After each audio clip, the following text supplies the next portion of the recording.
दोस्तों नमस्कार।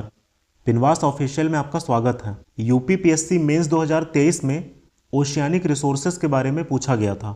मैं इस मॉड्यूल में इसी पर चर्चा करूंगा। प्रश्न को देखिए, oceans are the store house of resources. इसी पर एक शॉर्ट नोट लिखना है, यानी डायरेक्टिव कीवर्ड शॉर्ट नोट है और सब्जेक्ट मैटर समुद्री संसाधन है। जब आपको नोट लिखने को कहा जाए तो उसका अर्थ ये होता है कि आप अपनी शैली में, अपनी स्टाइल में लिख सकते हैं। जैसे आप लोग अपने नोट्स बनाते हैं तो हर किसी के नोट्स अलग अलग स्टाइल में लिखे गए होते हैं, लेकिन ये ध्यान रखना है कि ये नोट पर्सनल यूज़ के लिए नहीं है। ये नोट किसी के सामने मूल्यांकन के लिए जाएगा, तो जो भी लिखना है वो टू द पॉइंट हो, क्रिस्टल क्लियर हो, उसमें कोई वेगनेस ना हो। तो अब पहले स्टेप पर चलते हैं।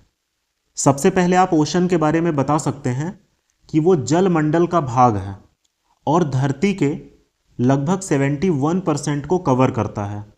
इसके बाद आप ओशंस के नाम लिख सकते हैं: हिंद महासागर, प्रशांत, अटलांटिक, आर्कटिक, अंटार्कटिक और मार्जिनल सीज, यानी कि जैसे अरब सागर है, बंगाल की खाड़ी, लाल सागर, ऐसे बहुत सारे मार्जिनल सीज हैं। अब दूसरे स्टेप पर चलते हैं। तो मेन बॉडी में आपको समुद्री संसाधनों के बारे में बताते हुए उनके कुछ उदाहरण देने हैं, जैसे फूड और मेडिसिन। जो मरीन ऑर्गेनिजम्स होते हैं उनका फूड के रूप में उपयोग किया जाता है और उनकी सहायता से मेडिसिन्स भी बनाई जाती हैं, जैसे मछली, sea bird, mollusc, algae, sea grass, इन सबको आप मेंशन कर सकते हैं। इसके उदाहरण में आप न्यू फाउंडलैंड के ग्रैंड बैंक्स का उल्लेख कर सकते हैं, जो मछली उत्पादन के लिए प्रसिद्ध है।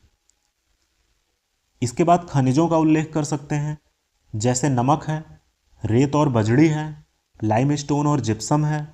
मैग्नीज नोड्यूल्स न्यूज़ में रहते हैं, इनमें आयरन, मैग्नीज, कॉपर, कोबाल्ट, निकल, ये सब पाया जाता है।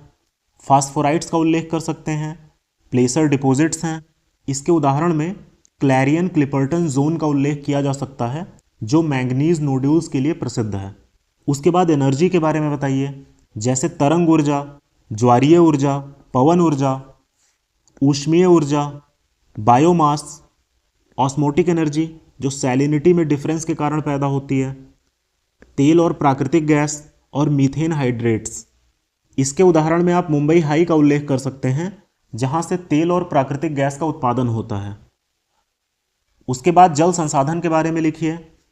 धरती का 97% जल समुद्रों में है, जो खारा होता है, लेकिन डिसैलिनेशन के बाद उसे यूज़ किया जा सकता है। समुद्र के जल से होकर शिपिंग होती है, जो वर्ल्ड इकोनॉमी के लिए इम्पॉर्टेंट है। इसके अलावा समुद्र का जल ग्लोबल वाटर साइकिल के लिए बहुत इम्पॉर्टेंट है। इसके बाद समुद्र में पाई जाने वाली बायोडाइवर्सिटी के बारे में बता सकते हैं, जैसे कोरल रीफ। इनमें बहुत ज़्यादा जैव विविधता पाई जाती है, इसी कारण इन्हें ओशन का रेन फॉरेस्ट कहा जाता है। केल्प जो एल्गी के फॉरेस्ट हैं, मैंग्रोव, ज्वार नदमुख का उल्लेख कर सकते हैं, क्योंकि ये इकोटोन होता है जिसमें नदी और समुद्र दोनों की विशेषताएं पाई जाती हैं, और इकोटोन में बायोडाइवर्सिटी ज़्यादा होती है। डीप सी हैबिटेट्स को लिखिए, और सी ग्रास बेड्स, ये सारे समुद्र से जुड़े हुए बायोडाइवर्सिटी रिसोर्सेज हैं। इसके उदाहरण में ऑस्ट्रेलिया के ग्रेट बैरियर रीफ को लिखा जा सकता है।